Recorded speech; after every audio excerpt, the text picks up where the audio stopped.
Mahomes back, throws, it is incomplete, picked off by the Lions. Brian Branch with it left side. He's gone, baby! He's going to the house! Touchdown, Detroit Lions! Deflected in the air, Branch ran under it, and he took it all the way back.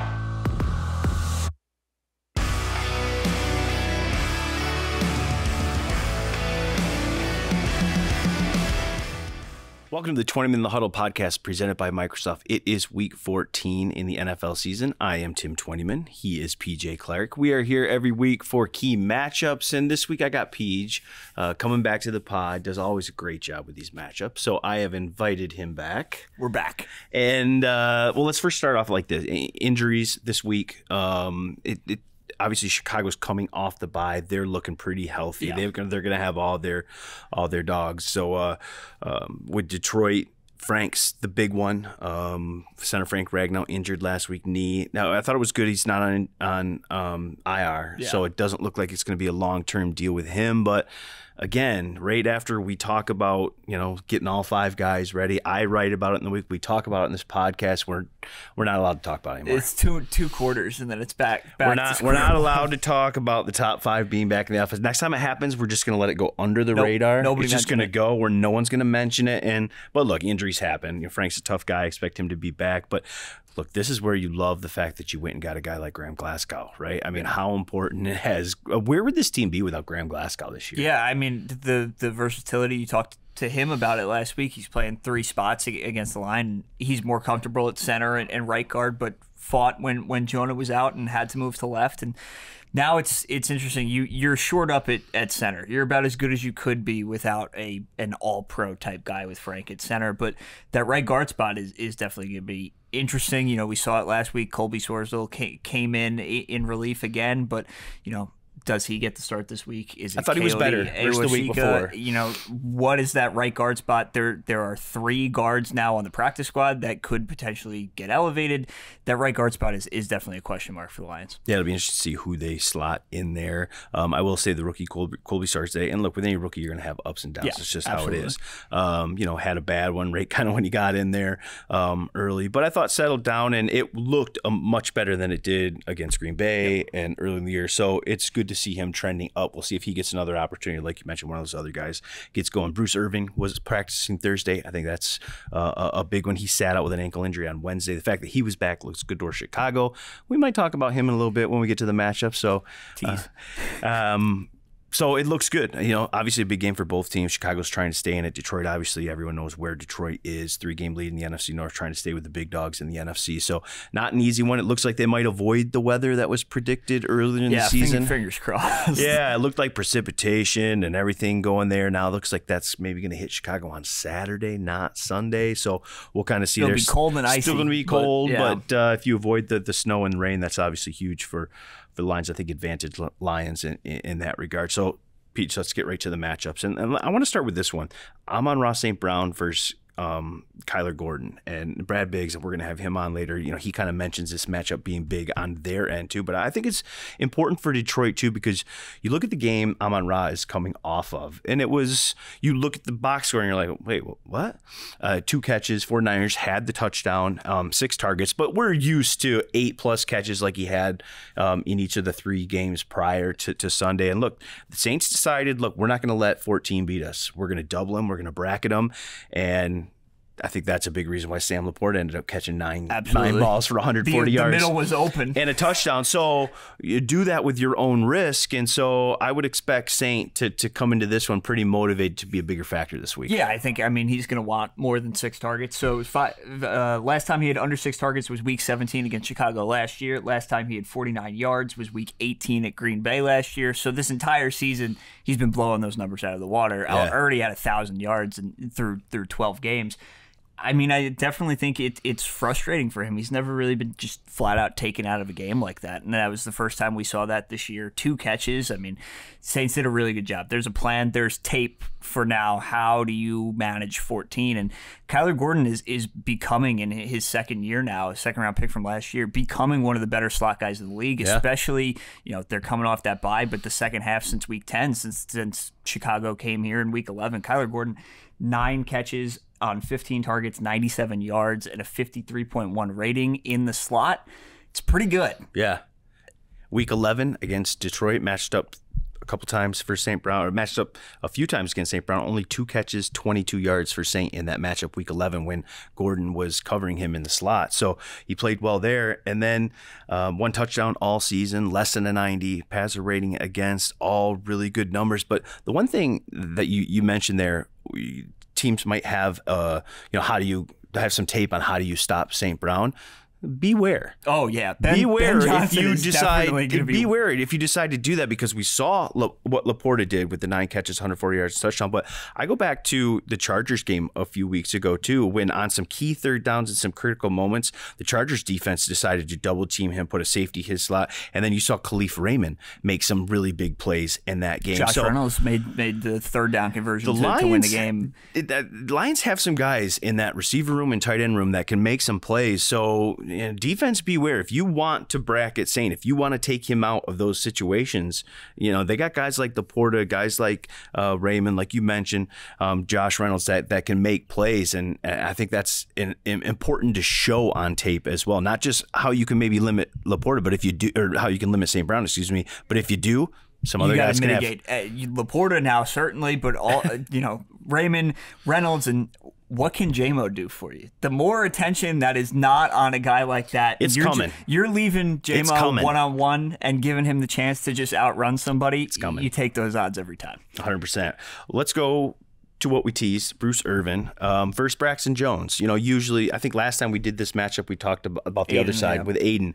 But obviously, the Lions need that kind of second guy on the edge to step up, and they're going to be without Aleem McNeil, so I think that's even more important. Absolutely. Because you're not going to get the rush that you got up the middle, or at least you don't expect to, that Aleem was providing. So Bruce had 11 snaps last week, had the sack, obviously had the penalty late, but that was a good rush. You love what you saw from that rush. Obviously has to brace himself and not put his full weight down on the quarterback. They're going to call it every time, but Dan Campbell said this week, from the tape, from the production, he deserves more time, and I expect to see a little bit more Bruce on the edge again in Chicago. It was about as good as you could ask for, right? Just 100%. Creating pressure, actually finishing a play, should have finished another one, just was wreaking havoc in 11 snaps, which is for a guy who's still working his way in the game shape. First action since January, didn't have a training camp, hasn't been in pads a lot. I mean, you got exactly what you expected from a veteran pass rusher, and the fact that he even came through and just got the sack to begin with is definitely a sign that he can do more. He'll work into shape more, and I expect more from him this week. And I thought, Aaron Glenn talked about him stepping up and talking to the defense this week about championship level football. Yeah. That's one of the things I think you gain with a guy like Bruce. It's not just about the rushes and the sacks and everything else. It's, look, this guy's played good football for a long time. He's been on championship teams. He knows what it looks like and what it takes. And for him, already to be able to step up in front of that defense, talk about that, his experience, and maybe, lend some experience to those young guys and to some of the guys that are, really hunting for success in this league. I think that's important. When you look at the other side, Braxton Jones he dealt with an injury this year, but he's only allowed 1 sack in 6 games. He's been pretty good. He's been great since he came back. Yeah, week 11 versus Detroit, 4 pressures but no sacks. He's been pretty good. That'll be a fun matchup, I think. Yeah, and this is another second-year player. The Bears are a really young team, and this is now a guy that he didn't get to face the last time 3 weeks ago that he played the Lions. So what can Bruce Irvin, the 12-year vet, do against the second-year guy who has missed some time this year, has missed some key development early in the season? Braxton Jones has been very good since he came back from injury, but can Bruce Irvin use his experience in maybe pushing, upper teens, 20 snaps, see what he can do against a younger player? I think that's definitely a matchup to watch. All right, let's stay on that side of the football. Alex Anzalone versus Justin Fields. And look, Alex missed the last game with the thumb injury. We talked to him on Wednesday. He kind of showed us, and when we were like, oh, yeah, I just had a screw put in my thumb. No big easy deal. Stuff, totally easy normal. stuff. Football players, I mean, these guys are just amazing to me sometimes. I just had a screw in there, and I got this special splint they designed for me. I just wear that. And I'll just go tackle somebody. It's fine. Yeah, it's no big deal. But we'll see if he's available Sunday. It looks like it's trending that way. He seemed pretty confident. He's been at practice this week. Obviously we'll be limited probably a little bit. We'll want to protect that thumb, but big to have him back against, this guy Justin Fields. It just seems to be a little bit of a nemesis for this Lions team. It really has been a nemesis for the whole league, because when you talk about some of the better athletes at the position, guys that are able to break tackles, get out and create plays, Justin's one of the best in the business. Another guy, I just said this about Braxton Jones. I think he's looked better than before he got hurt. Coming back from injury, I think he's looked better, and he's certainly developing. Still a young quarterback, but last 3 games versus the Lions, so 2 last year, 1 this year, 41 carries, 383 yards, 2 touchdowns. That is a 9.34 yards per carry. It's pretty good. And when you get and look, I thought Jack Campbell, Derek Barnes, Derek Barnes, Malcolm Rodriguez, and even Jalen Reeves-Maybin filled in for Alex pretty well last week. I thought they played. I think you feel better maybe limiting snaps for Alex. 100%. But when you talk about Alex and you talk about what he means, and to me what he means, not just he's your leading tackler by a wide margin and your team leader, your captain, does your green dot, makes your checks, but what he means in the passing game as your best cover linebacker, I think is huge. 0 touchdowns allowed in his coverage area. He is averaging opponents are averaging only 26 yards per game when they target him. I mean, it's just, he limits what the other opponents, tight ends, running backs. I was going to say, this is a team that has a highly paid tight end now, too, that has been a thorn in the Lions' sides. Recently, Cole Kmet has. So you as much as it's important to contain Fields in the run game, and Alex can only do so much. That's on the ends. You got to set contain, but if it comes down to, you got the safety valve of Cole Kmet, that's going to be where Alex is going to have to come up big this week. Yeah, Fields 104 rushing yards in that first game against Detroit, 16-23, 169 yards, had a touchdown. I think the thing you like, and just the eye test for me, is when you have Jack and Alex on the field together, you've got so much more speed on your defense. And you're playing sideline to sideline. Against an opponent like this, against a quarterback like this, I think that gives you your best chance to win the football game. Yeah, and Jack, I thought probably played his best game of the year 100%. Last week, and you're seeing the fluidity in the hips, sideline to sideline motion. He's got the long arms. He's got kind of a range of motion that, when you're thinking about how can we compete with the running quarterbacks of the league now, I think Jack Campbell is going to eventually develop into a good solution for that. But Fields, as good as he's been running 104 yards last time out, he's looking to throw the ball more than he ever has. And he's got DJ Moore, who we're going to talk about now, to do that. So you got to keep an eye on maybe both sides of the coin more than you did in the past. All right, let's go to this one. Penei Sewell versus Montez Sweat. And I think we talked about this, I think, the last time, but what a great matchup between these two guys. You look at the difference Montez has made for that Bears defense, and I think it's palpable. I mean, you see it. I mean, it is every week with the pressures. But the interesting part to me is you look at his pressures since being in Chicago: 3, 4 a game, 5 a game. Week 11 versus Detroit, 0. That's the Penei Sewell effect right there. And now he did have a sack, but I think that was on Jared, a naked boot. They didn't block him, and Jared probably should have thrown. I would block that guy. Yeah. Probably should have thrown the ball away, but that was not on Penei Sewell. That was on Jared Goff. But the only game that Sweat's played to have 0 pressures, and I don't remember him really being a factor outside of that sack.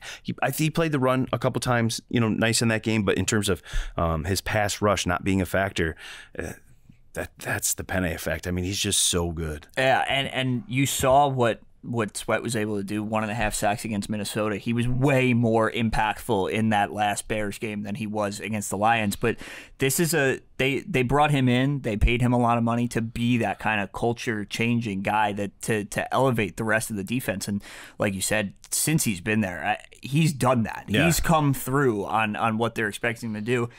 He's only played one home game, did not have a sack in that home game. I think a divisional matchup coming off the bye, he's going to be fired up, ready to show, he's there for the long term now. You got to show him something at some point, and going up against maybe the best right tackle in the league is a good week to do it. It's funny. Penei gave up a sack last week in New Orleans where he just kind of got beat. You know, I mean, it was just one of those plays. Those guys get paid too. And I remember looking around in the press box and it's so rare that you're like, did everybody else see that? Yeah, it was one of those moments because he's been that good. Like when he actually does give up a sack, you're like, wait, what? Yeah.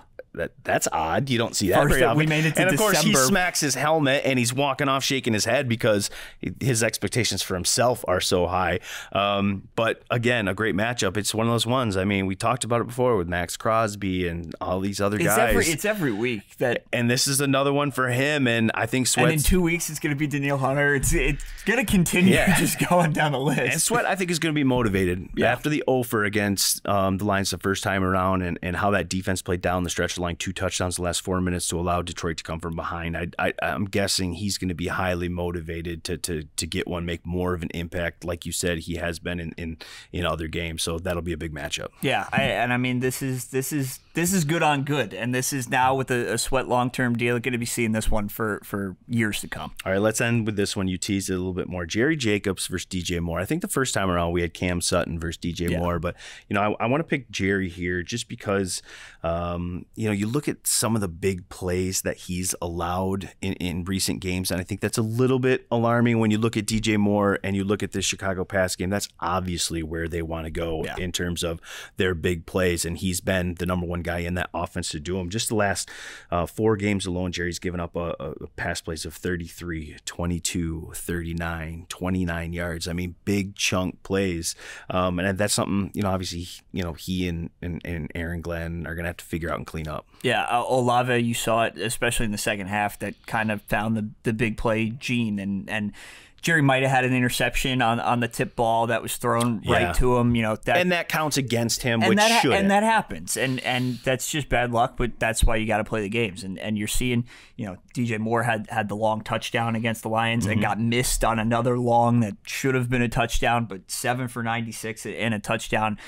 He is the number one option, no doubt about it. He is what the Bears thought they were trading for when they moved back and picking up the value there instead of maybe a third first round pick. Let's get DJ Moore instead and help our young quarterback. And I think he's done that for Fields' development. They clearly have a good rapport right now, and the big play threat is definitely going to be there. Yeah, it's there. And with Jerry, opponents have 103.4 passer rating when throwing against him. They've had success against a lot of guys in the backfield. I don't want to just pick on Jerry here, but the big plays, I think that's the thing that even Jerry would probably be like, can't give up those. You're going to give up a bunch of catches for some yards, no touchdowns. Guys are going to dink and dunk on you. Look, that happens. Those guys are good in this league. It's the big chunk ones, the 39-yard touchdown that you mentioned in the first matchup. Those are the ones they got to clean up because those can break you. And I think what they do with DJ Moore is interesting. It's not going to be just Jerry Jacobs. No. It's going to be Cam. It's going to be Alex Anzalone. It's going to be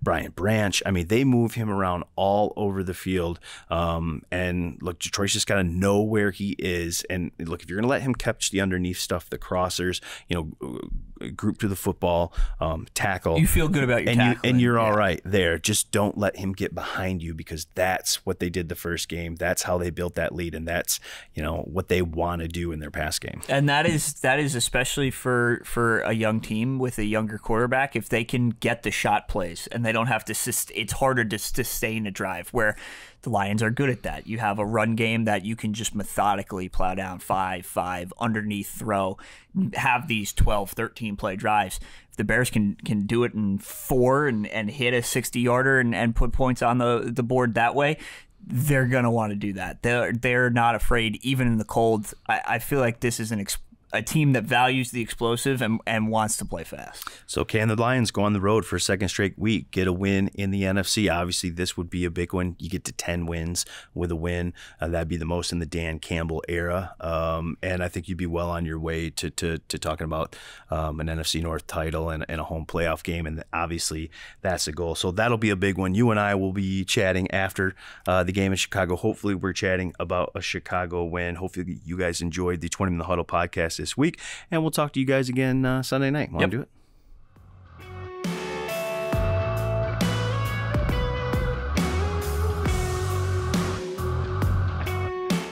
Welcome back to the Twentyman Huddle podcast, and I am very happy to welcome Brad Biggs from the Chicago Tribune. Does a great job covering everything Chicago Bears down there. And Brad, thanks for joining me. And a little late bye for you guys. You had the break last week. Do you like the late bye? Is it a good thing, bad thing? What was your opinion of a Week 13 bye?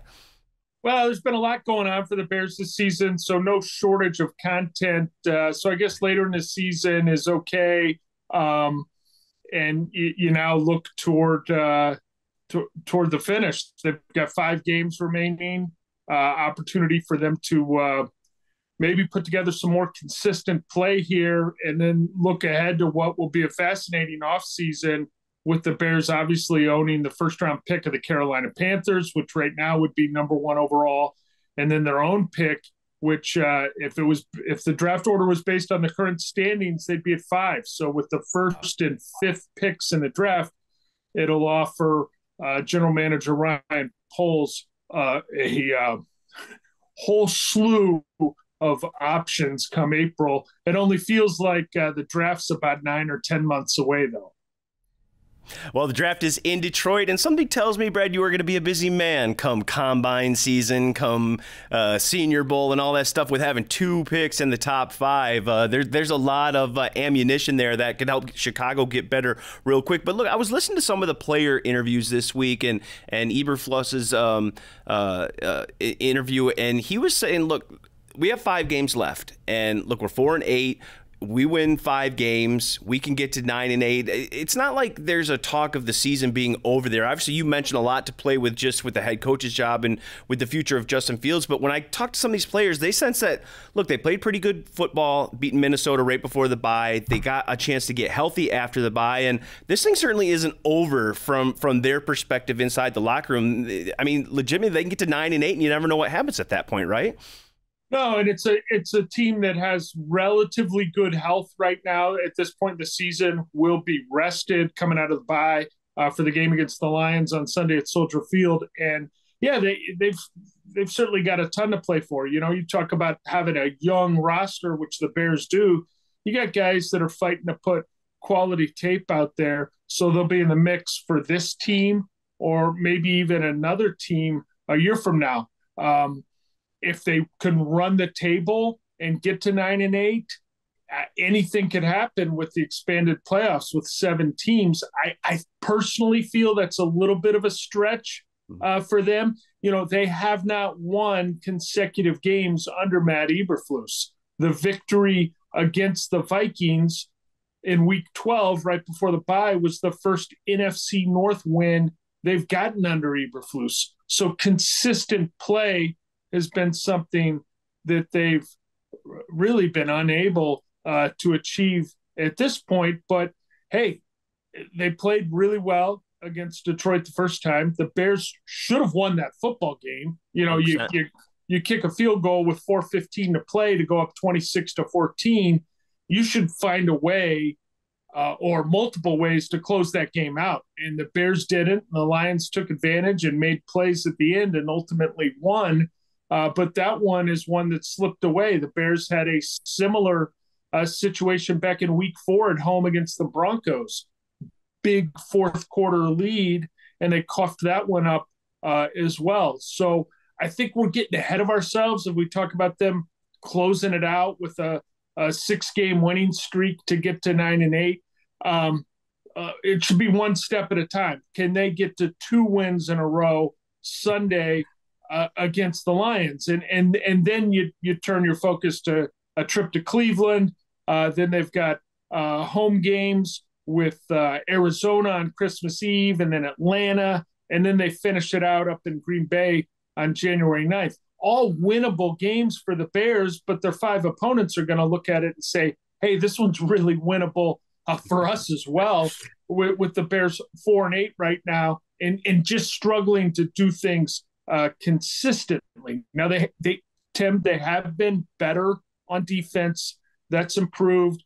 I think they're tied for the first in the National Football League in run defense right now.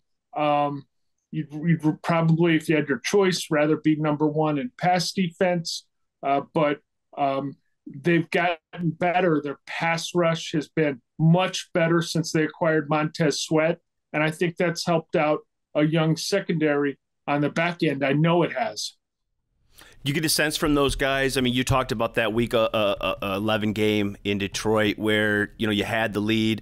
Detroit's able to kind of get that 2 minutes offense going. They scored 2 touchdowns the last 4 minutes, hold the Bears to a 3-and-out. I agree with you. I think that was a game Detroit felt really fortunate to walk away with a win. Is there some extra motivation there in Chicago? Do you get any sense talking from the guys that maybe they owe Detroit one for how that ended in Detroit a couple weeks ago?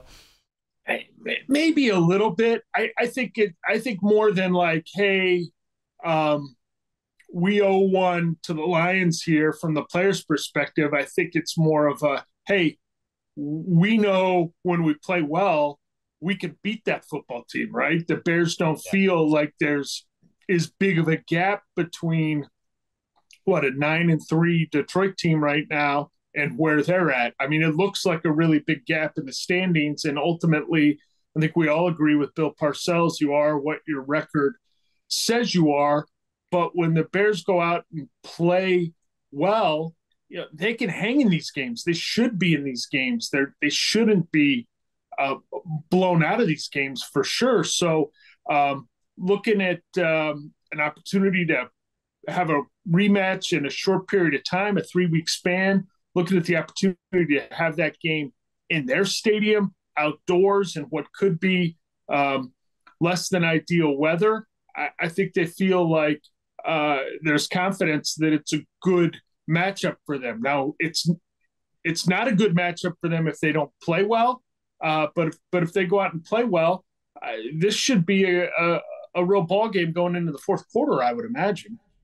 It's got to be encouraging for both the coaching staff and the players, too, that some of the issues they had late in the games in Detroit week 11, they kind of fixed in that Minnesota game. The following week, they played really well down the stretch, were able to pull that game out by making plays late. Then you get the bye, you get a chance to get healthy. Seems like they should be a pretty confident team at home. Let's go to Justin Fields a little bit. And obviously the big talk in Chicago has been the evaluation process of Justin these final few weeks. You mentioned the number 1 pick. There's a quarterback that everybody talks about from USC that could potentially be the number 1 pick. I'm just curious, how much is that realistic, Brad, and how important are these last 5 games to Justin to kind of show the regime in Chicago that he's the guy moving forward?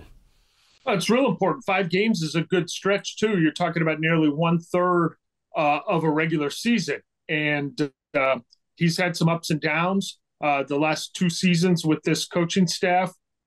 He played pretty darn well against Detroit until the fourth quarter, right? And he's had a propensity to turn the ball over in the fourth quarter. There were 2 fumbles in the fourth quarter of the Minnesota game, which was a win, which the Bears were able to pull out without scoring a touchdown. They won on 4 Cairo Santos field goals at US Bank Stadium. So he's got a little bit of time left, but you know how timelines work with franchises is they're looking at quarterbacks. This is a regime that didn't draft Justin. They inherited him.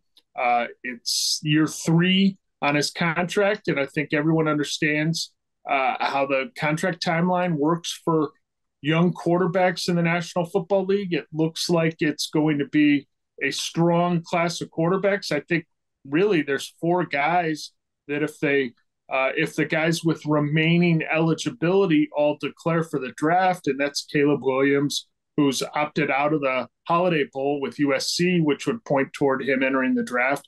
There's Drake May at North Carolina, and then J.J. McCarthy in Ann Arbor for Michigan. If all 3 of those guys declare, and then you look at Jaden Daniels, the Heisman Trophy front runner probably from LSU, who's out of college eligibility, all those guys are going to be interesting. All those guys, I believe, will be in the discussion, at least early on, to be potential top 10 picks. So with a strong class of quarterbacks with questions about the consistency of Fields, the final 5 games are paramount for him. starting Sunday at home against a Detroit Lions defense that has struggled a bit against Justin in the past. Even Week 11, he put up some big numbers early on. You mentioned the struggles he had late, but Brad, what are a couple, maybe one or two really key matchups you're looking at this one that are going to be really important on Chicago's side to get out of Soldier Field with a win? Well, I think they're going to have to continue to apply pressure, and they did a pretty good job against Jared Goff the first time. And as I understand, Frank Ragnow, the center, could potentially not be available on Sunday. Yeah, not looking good for Frank.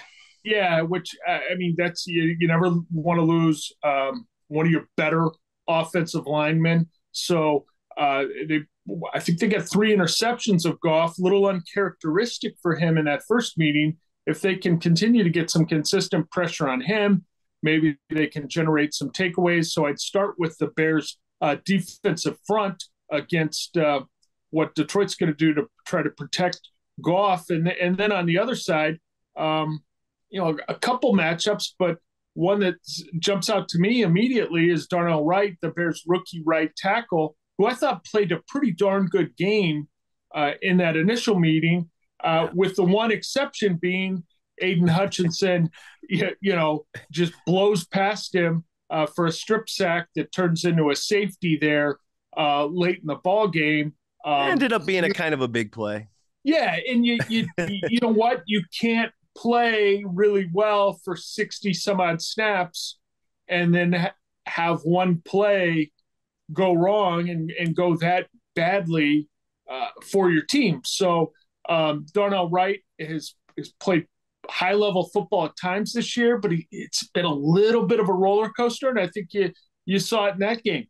Did a nice job against Hutchinson really throughout until that one play. And when that one play is a big one and leads to points and you losing the ball, well, that tends to stick in people's minds. So I thought Hutchinson would be a big matchup for Wright the first time.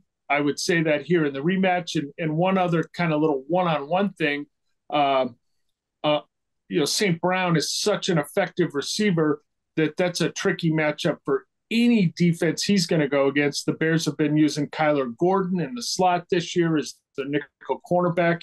He's had a pretty nice season. I thought he did a decent job against St. Brown the first time. Obviously, opponents are going to circle him and try to slow him down. I don't know that you're going to shut him down, but slow him down. I didn't see the entire game Detroit played Sunday, but it looked like his production. I know he had a touchdown, I think, against the Saints, but it's just 2 catches, overall, which is the lowest of his season. Yeah. Yeah, the overall production was down a little bit. So I'm sure Detroit's saying, hey, got to get him going a little bit more, get him the ball a little bit more often. So Kyler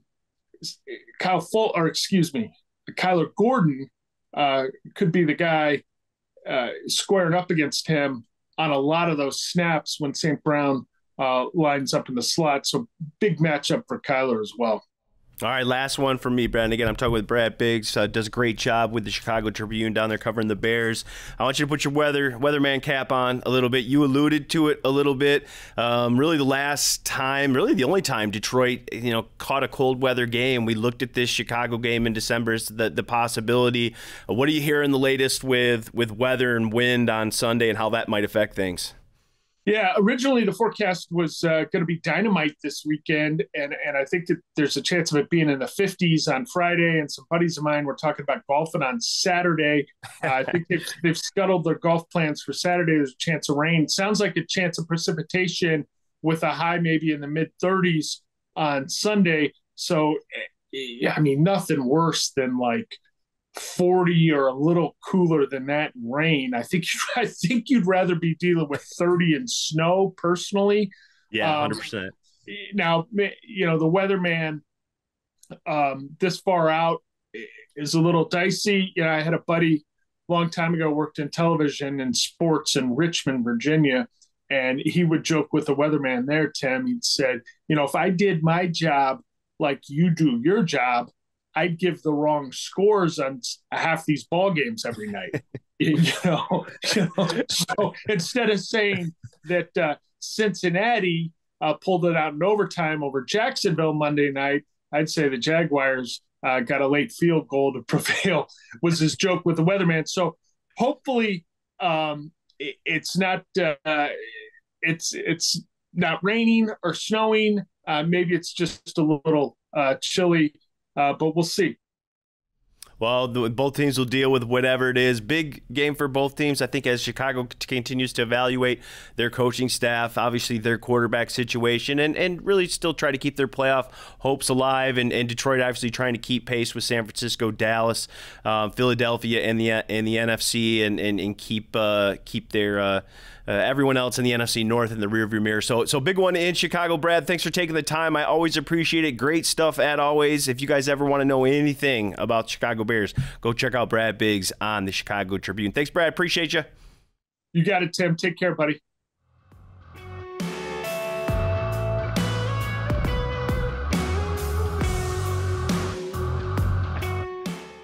Welcome back to the 20 Minute Huddle podcast presented by Microsoft, and I know you guys will enjoy this one. I have rookie tight end Sam LaPorta in studio talking on the 20 Minute Huddle podcast. Sam, thanks for joining me. I appreciate it. Thank you for having me.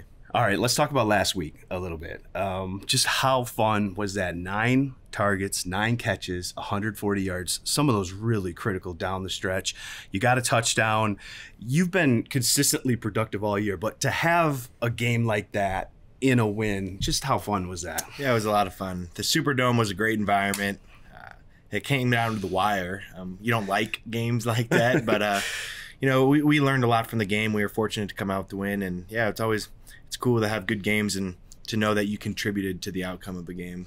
When you look back at the tape and you see what the Saints tried to do to take out number 14, bracketed him a couple times, double him a few times, that's going to leave opportunities for guys like yourself. We saw it a few weeks ago with the Chargers, with Khalif stepping up and making some big plays in one-on-one. Just how important is it for guys like yourself, Khalif, those other guys, that when they try to take away 14, now it's on tape that, all right, good luck with some of our other guys one-on-one. Yeah, we feel like we have a lot of great playmakers that we can distribute the ball to. It starts with Jared in the offensive line.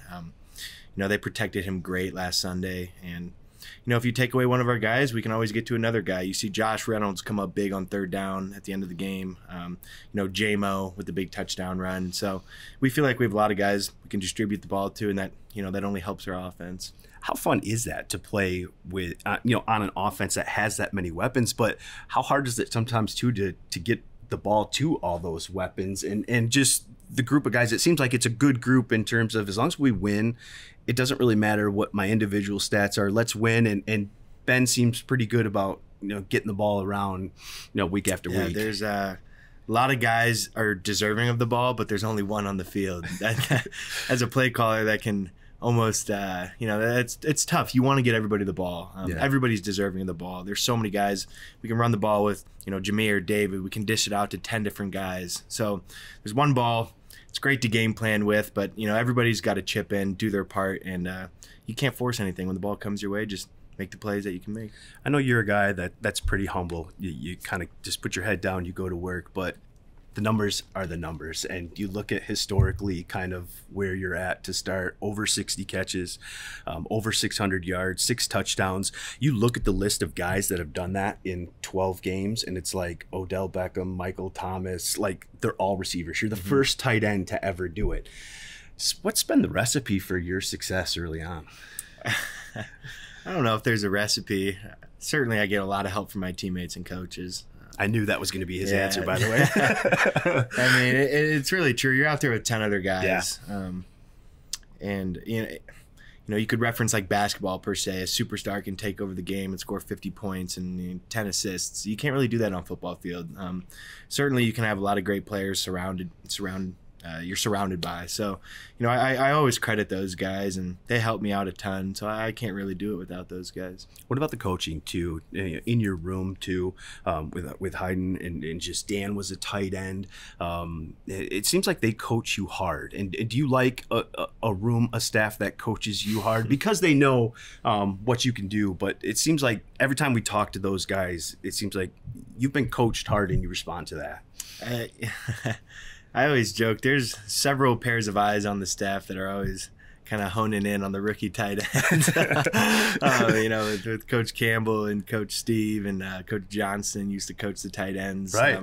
Tanner, our pass game coordinator, used to coach the tight ends. So that's right. It's it's a lot of fun. There's a lot of stress there. I get a lot of help is how I like to look at it. Help. I like it. Surely there's some tough love that has been distributed my way, but it's good for me and good for my development. So I try not to take it personal, and it's it's only going to help me. You appreciate that there as a player, though, don't you? For sure.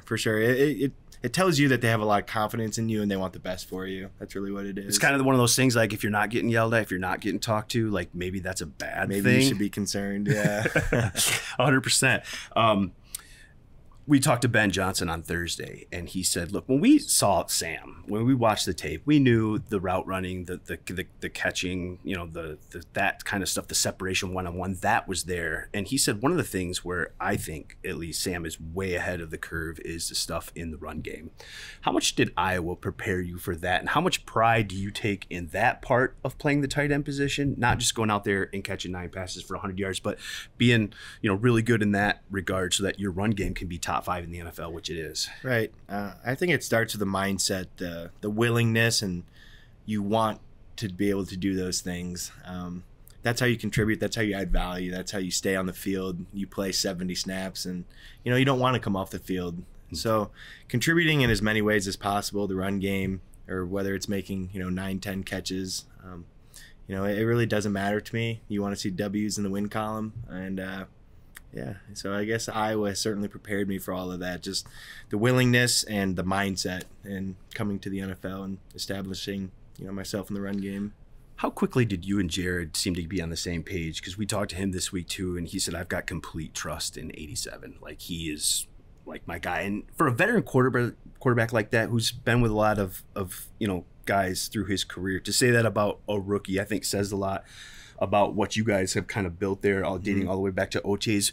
When did you start to feel like, man, I think we're on the same page here. We kind of speak the same language, and it certainly has related to the regular season. I'd say the beginning of camp, during OTAs, I was scrambling a little bit, trying to learn the offense. Certainly complex, and Ben keeps us on our toes. But during camp, once I started to get settled in a little bit, started relaying information to Jared. What are you looking for? Communicate with me. What do you want from me on this type of route, or in this type of coverage? So the way he's communicated that to me, it's been really simple. He breaks it down exactly what he's looking for, and it's easy to, I don't want to say it's easy. It's much easier to go out there and execute your job when the quarterback is looking for this in particular. Yeah. It just helps him, and it helps you as well. He seems like he's got a real great grasp of this offense. He does. He certainly does. And it makes it easier for everybody else. Just the checks at the line, getting you guys into the right play. I mean, he's playing at a Pro Bowl level. It's got to be nice on your end, playing with a guy that is so in command of an offense. For sure. He's our field general. He gets us in the right situations. I always know he's going to go out there and do his job. Some things may come up where maybe it's not the best look, and you can always rely on Jared to get us in the best situation possible. This week, looking to get the 10th win of the season. Just talk about Chicago a little bit. A quick turnaround. You guys just saw them a couple weeks ago, but just the problems they present on defense and the challenge for you guys this week in their place. Yeah, they certainly have a stout run defense. We felt like we could have ran the ball maybe a little bit better last time we played them. So, hopefully we run the ball better. The conditions may be a little bit sloppy, so if there's wind or weather, running the ball is definitely going to have to be the thing that we rely on most. I think I already know the answers to this question, but I'm going to ask it anyways. Mike Ditka, sitting there a little bit over 1,000 yards. There have only been 2 tight ends in the history of the league to have 1,000 receiving yards in a rookie season. Think that's attainable to you? Is that a goal? Would you like to maybe break that record, or are you just talking about wins and losses right now? It's certainly cool to be brought up in that conversation where you could go out there and break a record like that, or be up there with those type of names like Mike Ditka, and I'm not sure who Kyle Pitts. Kyle Pitts, yeah, great player. So it's cool, it's attainable. It's not exactly like a benchmark that I'm shooting for, but if it happens, it happens. Well, it's been fun to watch you. It was certainly fun to watch you. You played a big part in that win last week with 9 catches, 140 yards. You are trending to be, I think one of the really good young tight ends in this league, one of the better ones in the league. It's going to be fun to watch you finish out the season. Hopefully you guys come away with a win in Chicago. You get to 10 wins, and then it's on to the playoffs. I appreciate you taking the time. Appreciate it. Thank you.